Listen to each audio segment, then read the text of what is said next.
Welcome to Thrive in Design, a podcast about making money and beautiful interiors as it relates to product-based businesses in the interior design industry. Each week, we'll discuss innovative strategies on how to approach product development and design sales in a shifting market. I'm your host, Nicole Lachey Ben.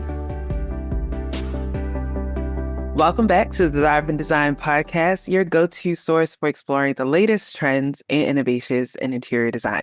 Today, I am thrilled to introduce a true visionary in the world of home decor. Our guest today is Norman Wyatt Jr., an esteemed artist and designer who has been shaping the home decor industry for over 2 decades. Hailing from Virginia, Norman finds inspiration in the rich hues, textures, and natural beauty of his surroundings. His portfolio ranges from misty coastal scenes to eclectic abstracts and earthy landscapes, showcasing a remarkable breadth of painting styles and subjects. In 2017, Norman established his own home decor brand, Norman Wyatt Home, after years of creating trend-forward wall decor. Recently, he made waves by partnering with Stylecraft to launch a complete Norman Wyatt home decor lifestyle collection. This includes everything from wall decor and lamps to furniture, mirrors, pillows, and accessories, all designed by Norman himself. Norman currently resides in Virginia with Makita, his wife of 25 years, and their 3 creative children, Elisha, a graphic artist and aspiring fashion designer, Joshua, an animator and music producer, and Lydia, a ballerina and watercolorist. Join us as we dive into Norman's journey from his artistic aspirations to his latest ventures in home decor. Get ready to be inspired. Welcome to the show, Norman. Thanks so much for having me. I'm excited to be here. Me too. I'm so excited, and I was really excited to cross paths with you at this past High Point Market in spring 2024, and here we are on this podcast episode. I'm glad to be here. Yeah. So let's dive in with sharing a little bit about your journey. I know you've been in the game for over 2 decades, but can you share what initially inspired you to become an artist, and how did your journey begin? So I literally have been creating art since I was 3 or 4, and artwork has always been just part of my life. I remember going to the elementary school when I was in 2nd grade and they didn't have an art teacher. So to keep the gifted kids going, or to keep them, interested and actively working in what they created or what they were doing, they sent me to the high school to take art with the seniors and the juniors. So here I was, 8-year-old in a classroom full of 17, 18-year-olds doing artwork. So I just knew from early childhood that art was my major thing. I did well academically and all that too, but artwork was just my passion. So when it came down to, going to high school, being in gifted arts and winning awards and different competitions and things like that, being in newspapers and just always having some type of accolades and being a fine artist, I knew that I wanted to pursue fine art as a career. Yeah. It just was something that was always in me from childhood, and it was nothing that I ever thought of doing else, anything else besides doing artwork. Yeah, that's awesome. Now that's making me want to sign up my son for some music classes in high school. I'm like, yeah, we got to start you now. If it's there, the more exposure and the more, that they're putting into that environment, the better for them. Yeah. And one thing I was really intrigued about from our last conversation is just how you have approached art in a very innovative way, and you've been able to really make it a business that has brought in tons of revenue for you. Because I think a lot of the times when people think of artists, the main thing that people think is starving artists. Starving artists. Yeah, of course. And that does not have to be everybody's story. So over the last 20 years as a fine artist, what strategies have you really used to really make your art into a business and a source for revenue for yourself and your family? So I have been through that starving artist stage. A lot of people use that in a derogatory way, almost looking down on the fact that you're trying to do something creative for a career. I've had family members tell me, you got to let that go. You got to take care of your family. You have to have a strong income. But for me, I would say my faith is really strong, right? So it starts with that. So my faith and believing, first of all, that it was possible. And I knew that these gifts that were put inside of me were not just for fun or just to be there. I knew it was something I was supposed to use them for. the big question was, how do I turn this into a career? How do I make a good living off of it? How do I make a income off of creating? So my story is kind of like a book, but I actually started off as an art teacher for elementary kids, K through 4. Hmm. And while I was teaching, I literally had a table in my classroom. And if there weren't any classes going on, if I had a long break or one of those days where there were pretty much like one class, I was just constantly painting and creating, just always painting and trying to keep my skills going and just trying to, get what was inside out of me on paper or on canvas or whatever. And after a while, I had a huge portfolio of artwork that I had done at school while I was teaching. And, I knew of art publishing and things like that because of being a picture framer while I was in college. And I literally knew that some artists were making a living off of reproductions and the whole, art publishing world. So I did some research and looked around at a lot of different publishers. Then I finally submitted to a company. I got turned down the first time. I was like, wow, kept working on some new stuff. Maybe like 4 or 5 months later, submitted to another company and they immediately signed me. It was almost like they were waiting on something new and fresh. And they told me like, the timing was just so perfect when I submitted. So I got a contract. So as far as like making a living off of it, that was my first chance or my first opportunity to see that, you can make royalties off of artwork. Then the same company offered me a separate art licensing contract. And they exposed me to the fact that you have companies and manufacturers that are looking for artwork and designs and patterns to use for their products, and they will pay you another royalty. So, that initial art publishing contract in 2004 opened my eyes to the possibilities. So fast forward it after years of doing that and working with one company exclusively. And, I had so much art inside of me and so many ideas that one company couldn't contain what I had inside of me. I realized, you know what? I need to adjust my contract and redo my overall plan of how I want to do business. And since I do so much art and so many different looks and styles, it should be possible for me to work with multiple companies at the same time. So I went from one art publishing contract to at one point, maybe like 5 or 6 different affiliations with different publishers, putting my art in different places all simultaneously. And I just had exclusive by design contracts with them, which I literally, honestly, I prayed and asked God for insight and vision on how to do this business and how to do something different and how to make sure that I was covered in all ways. So I was getting royalties sometimes, 4 or 5 different companies paying me every month at the same time. So, I easily went from, a starving artist to making 6 figures off of art that I was creating right in my home. Wow. So just a new concept, not really new, but just doing something in a different way and having control of how I wanted to do it. Yeah. And so let's stop there real quick for like a quick lesson, because I feel like a lot of people, and I was talking with Stacey Garcia on one of our past episodes, a couple episodes ago, about just like licensing in general. Break down the difference between what is a publishing deal and a licensing deal, and like what is the difference Right. between for you? So art publishing, just like it sounds, you will make a deal with a company or you have a contract with a company where they literally take your original artwork and reproduce it or mass produce it in different ways. Their job is to sell it, place it in stores, hotels, wherever artwork is needed, online sales.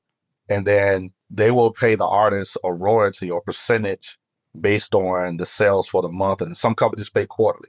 So you pretty much get a percentage of everything that you create with that company. When they sell it, they pay you a percentage. That's the whole art side. And it's different levels of companies. Some of them are selling to, big box stores where it's a much smaller percentage that you get or a smaller amount. But then the volume is there usually where it might be 1,800 stores or 2,000 stores.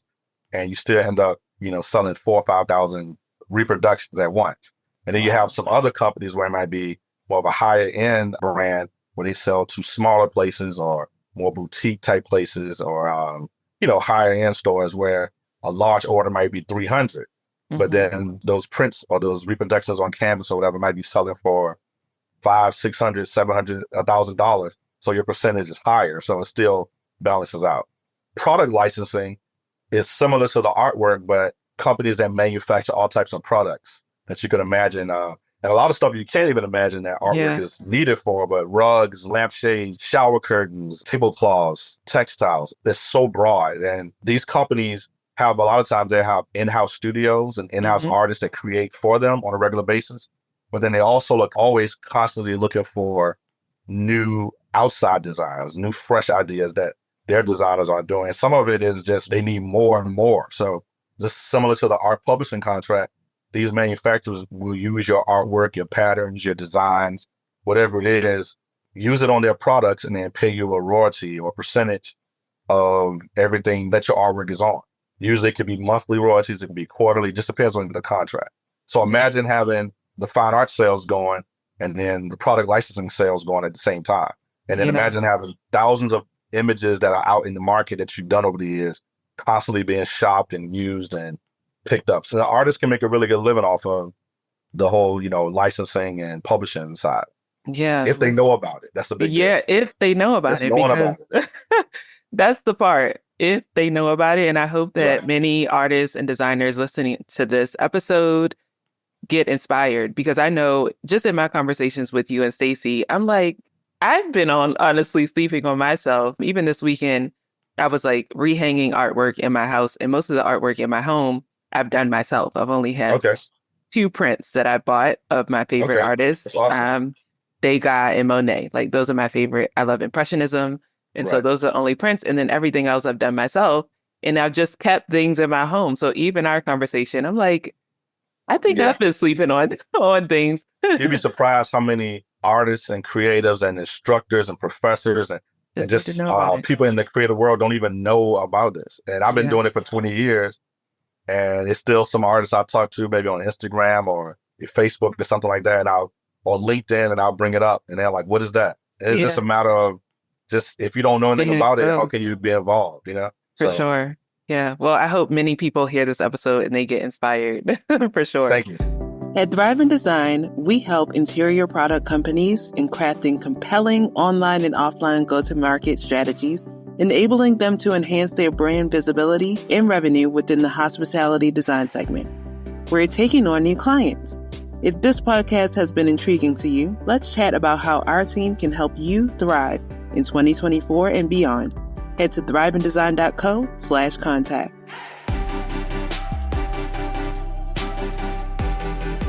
All right, so let's go into this amazing collaboration that you just did with Stylecraft. And I'm so excited that I got to be at the launch of this collection. And this was like your first big collection of interior products. So tell me, what was your inspiration behind that collection?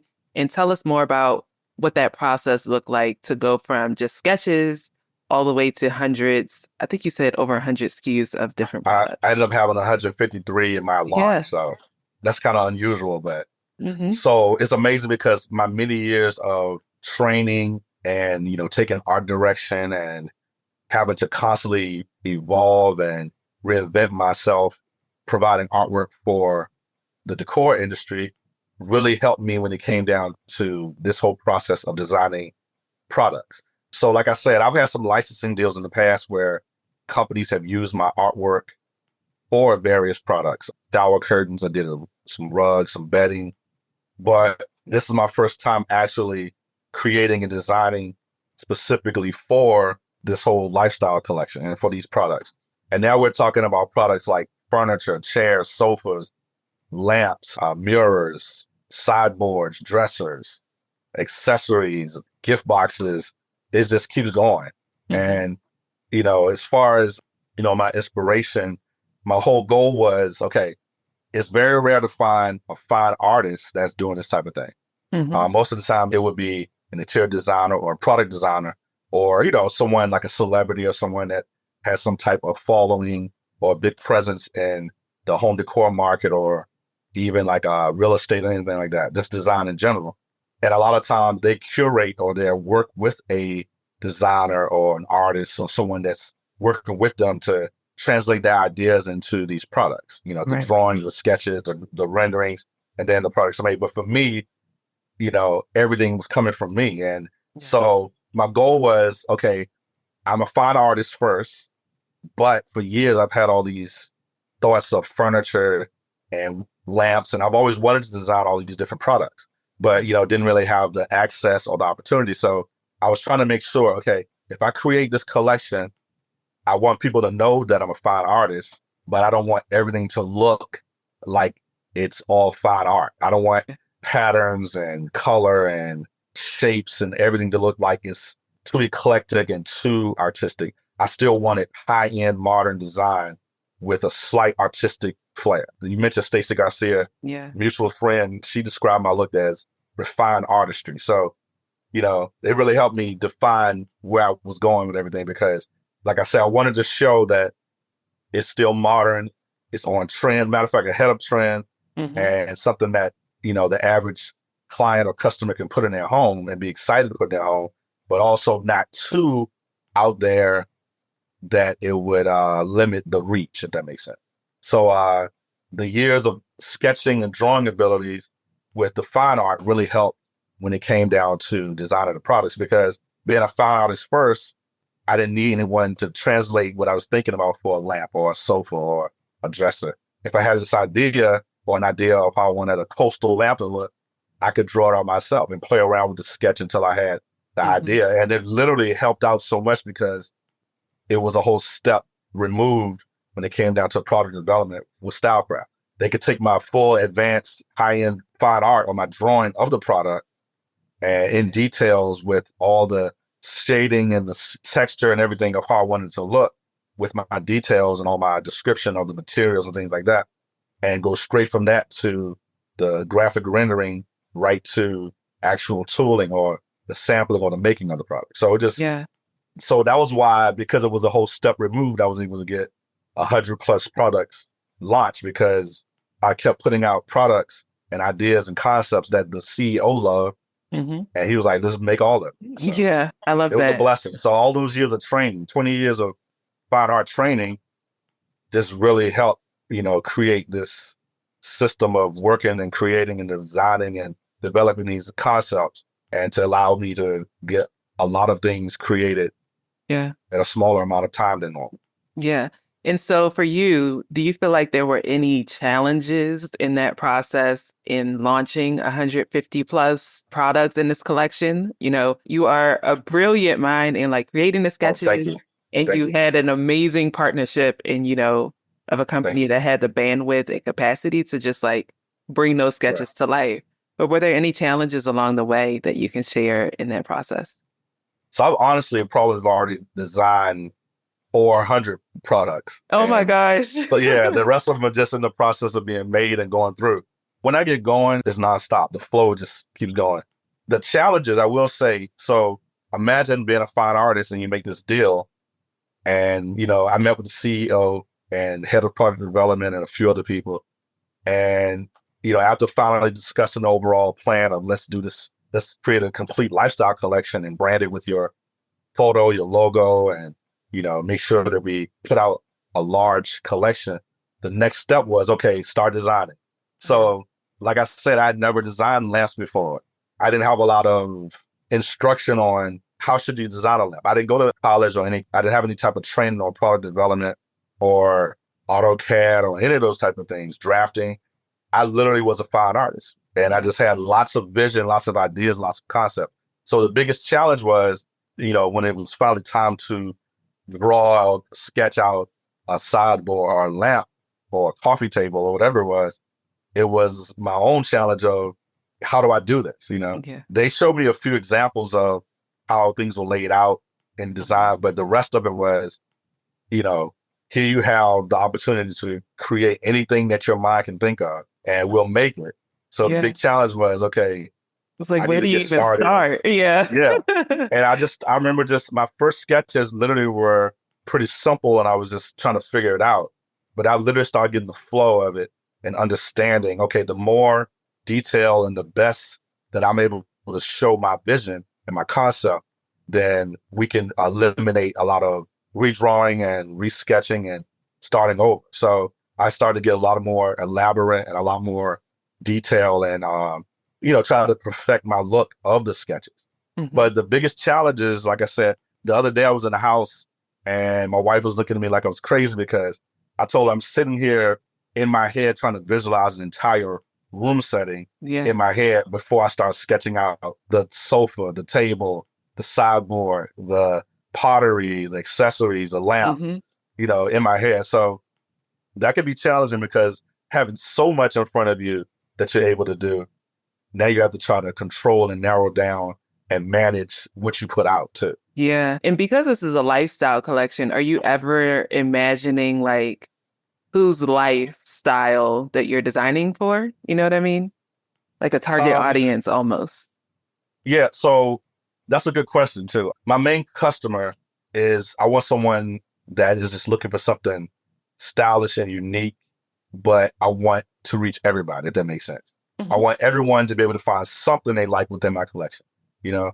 So similar to when I was doing fine art and art publishing for 20 years, a lot of artists kind of fade out over time Mhm. because a lot of times it's a lot of changing of trends and subject matter, colors and all that. And it's a lot to keep up with if you want to stay relevant or even stay within the business and to stay in front of the art buyers. But yeah, so I try to constantly create, and I'm thinking ahead of time of how my design will work in someone's home. So if I'm doing a coastal collection, I'm doing some creative coastal designs.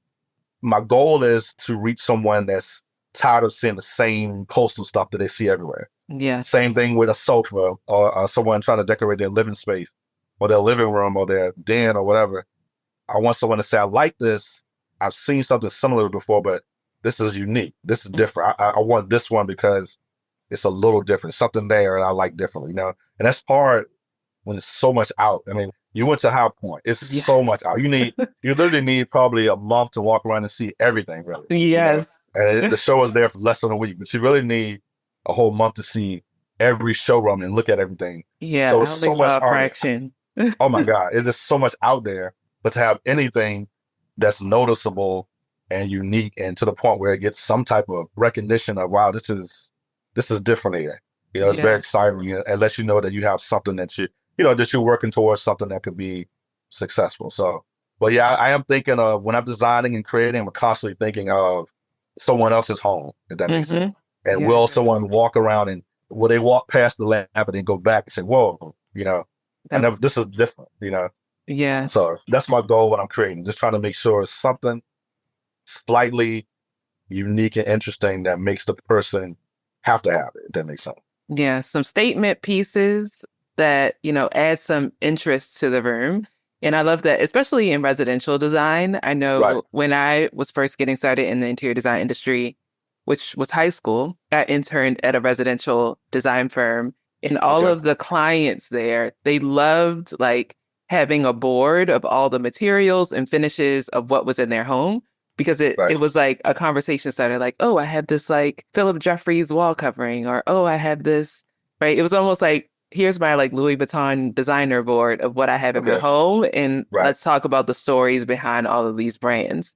So I think Right. that still rings true, especially in residential design, where all of these unique pieces are telling a story behind the artist and telling a story of like why that homeowner or designer chose it to represent, whatever story and lifestyle that they are bringing to life in their home. So I love that. Right. Right. That's cool. Yeah. So as you continue on, and I'm sure continue to make like hundreds, if not thousands, of more pieces of art and interior products, like what do you see as next for Norman Wyatt Home and your brand? So it's amazing because with Stylecraft, I'm used to there being a limit or amount of space for, this type of artwork or these many images for the release or this upcoming trade show. For Stylecraft, I said, so how much do I create? Like, how many should I do? The head of product development, her name is Christy. She told me, never stop creating. And I was Yeah. like, what do you mean, never stop? She said, keep creating, just keep creating because when we don't put in this show or this trade show or this launch, we're going to be constantly adding more products for the next trade show or for this market. So being a lifestyle brand is not just like one collection and you're done. They're constantly building up on it and constantly adding and accenting and putting more items into the collection. So Mhm. it's possible to have thousands of products, within a few years, to be honest. If I did 153 in my first launch, and I have 3 more trade shows this year, Oh my gosh. I'm excited, but it's also like, constantly creating. But as far as what's next, so, after doing what I've been doing for 20 years, and this being a fine artist, you can see, I have an original painting and behind me, I'm working on this huge painting. I'm constantly creating. and painting and working on something. But I started realizing that I guess my biggest gift is just vision altogether. It's just vision. So whatever God puts in my head or whatever I can see within my mind, I'm able to bring it to life in some form or another. So, I started with fine art. That just happened to be where I started. But now I'm excited with the lifestyle collection. And now I'm literally a furniture designer, a lamp designer. Yeah. So with design in general, I have ideas for so many other products. I mean, I want to do watches. I love watches.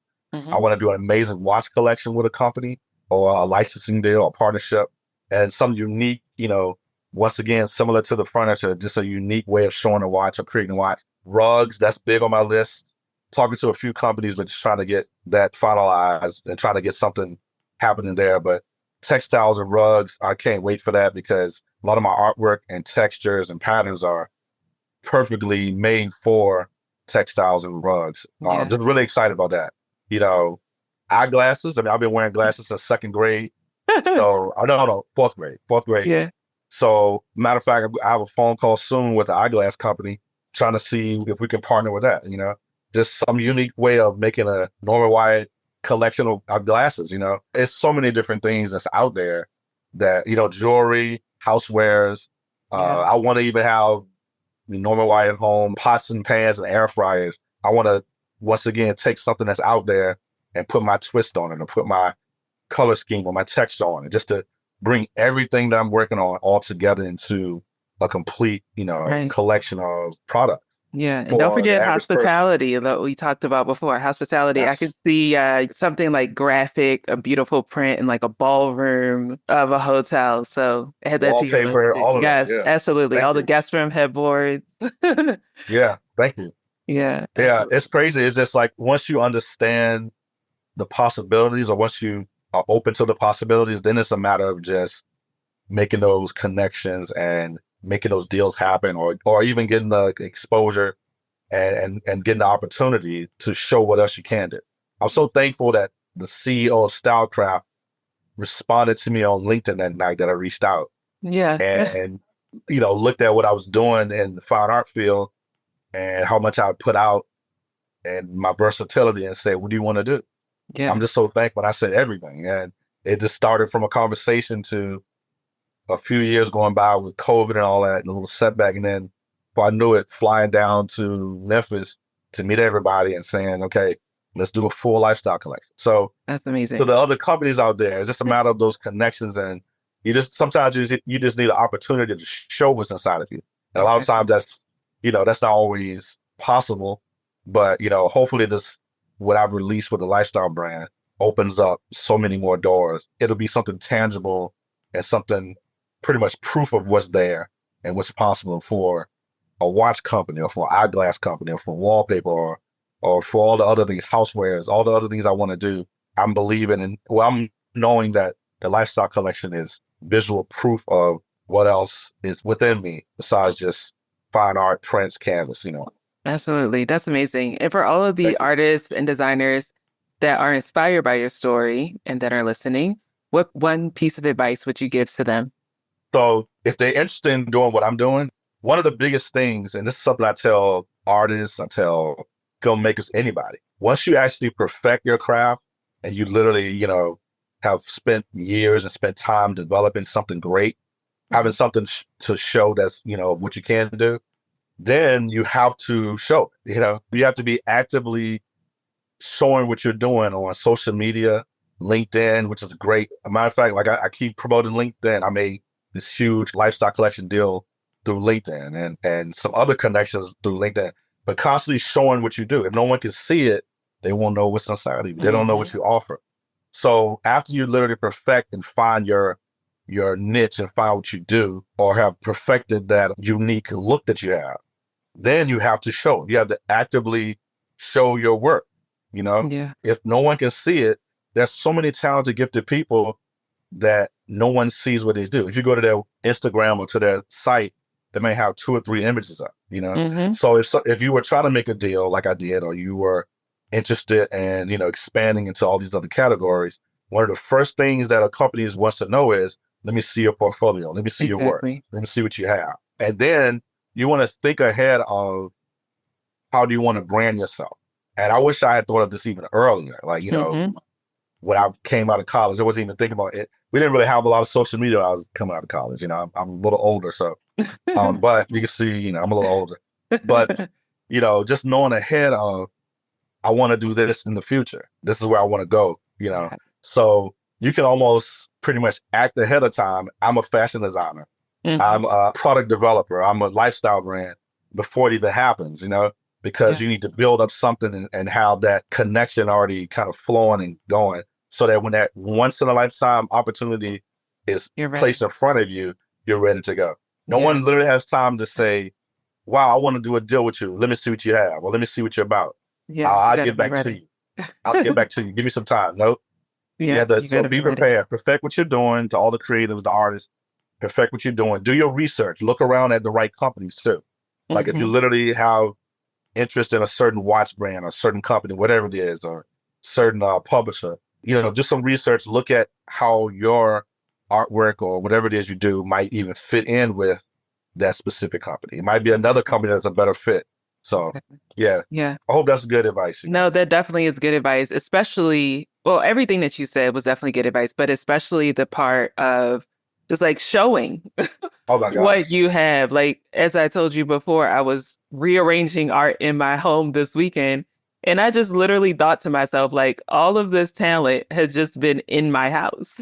Just sitting there. And I just felt like literally deep down in my spirit, like, you can't just keep your talent in your home. Right. You know what I mean? See, a lot of it. See, one thing about anything, any musician, any rapper, any poet, any actor, any artist, the confidence, first of all, of saying what I have, other people need to see it. That's kind of first. Like, the mindset. And it's not about being like bold and cocky and over the top. No, it's about what I'm doing, what I have inside of me. Other people, the world needs to see this. So it kind of starts there. That's where it starts. I still try to stay grounded. I try to stay humble with everything, because I know that it's so much out there, and just people and artists and designers that are more talented and better. But no one in the world can do what I'm doing. Or no one else has these fingertips. Exactly. I tell my friends all the time, like, you are the magic. You are the magic. Only one. The only one that can do what I can do. You're the only one that can do what you can do. So exactly. Own that, and then, work toward it. And you just have to think ahead of making those connections and, being prepared to show it, being prepared to discuss it. You have a lot of creatives that don't like to discuss what they're doing or describe what they were feeling or that whole other side. You were at my meet and greet, right? I had to talk to hundreds of people and be ready to drop of a dime to talk to an art buyer or a purchasing team from this store or that brand or whatever, and just constantly be prepared to discuss my product, my inspiration, and all that type of thing. So that's another side of it. When you enter into that world now, I'm in my art studio now, so it's no more like separate in your studio creating. You transition to thinking of yourself as a brand, And I've been a big dreamer since I was little, so I've already imagined me having my own show on HCTV or Magnolia, whatever it is. And my whole family, which is, my 3 kids are very creative. My wife was a travel nurse, but she's still part of the brand and everything. I've already imagined all this type of stuff. And so I try to visualize way ahead and just constantly dreaming of where I really want things to go and what I really believe is possible. So as you're moving forward, it's not a surprise when something comes that is getting you closer and closer to that reality. So I love that. Awesome. Thank you. Well, for anybody who's listening, who's like, hey, I need to collaborate with you. I need some of your art. I need some of this lifestyle collection. What are some ways that they can find you online? So I have 2 websites, NormanWyattJr.com, which is being readjusted now. So please don't judge me on that. But then the newest website, since I launched the lifestyle brand, is NormanWyattHome.com. So I'm going to eventually just tie those 2 together and just make one website. But I can be reached on either one of those if anyone wants to see, some products, some artwork. A lot of my original art, I'm constantly creating new work. And, if you want to reach out to see some new work, you can just reach out to me on my website, and I'll be glad to show you some of the newest work that I've done, which I will be, like I said, I'm going to reinvent the entire website, working with a designer now, actually. So I'll be adding all the new original art to that website if anyone's interested. I've been telling people, please purchase an original painting now. Absolutely. The price And is it's one of going those up. things The where, value is going up. well, it is more or less like I'm starting to see now my time, my energy is like all over the place now. I'm literally even on a holiday, I was designing products, try to take a break, but some ideas came, so I had to get it out.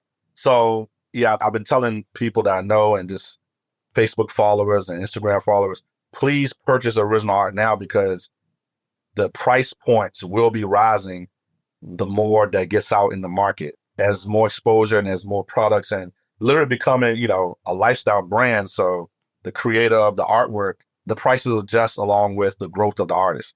Absolutely. Also, as far as the Stylecraft products, so at Hopwell Market, which you were there, that is for the trade. So, at that point, everything was released for the buyers, the store buyers, anyone that wants to put it out in their stores, boutiques, hotels, galleries.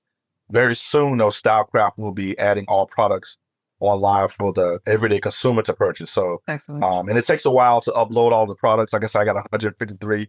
Listen, I already have a couple of items picked up. You have some on your list already? Yeah. So they will be on like Overstock, Wayfair, and some of the online stores. So very soon, like it's in the process now.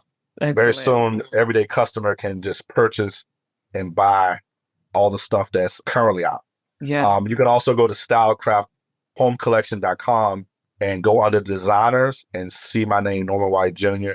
And then you're able to at least see everything that's been released. And then you kind of, like I said, plan like you did, look around and know what you want when it's ready to come out. So excellent. Yeah. Well, I'm excited to see your continued success. I'm so happy that we are now connected. And I'm sure everybody who's listening to the show will be inspired from everything from you starting as a fine artist at 8 years old, taking high school classes, to then becoming an art teacher, to continuing on in fine art and painting, to now launching this amazing lifestyle collection. And really, you just scratched the surface in everything that you're about to do. So I'm excited. So thank you so much for being a guest on the show.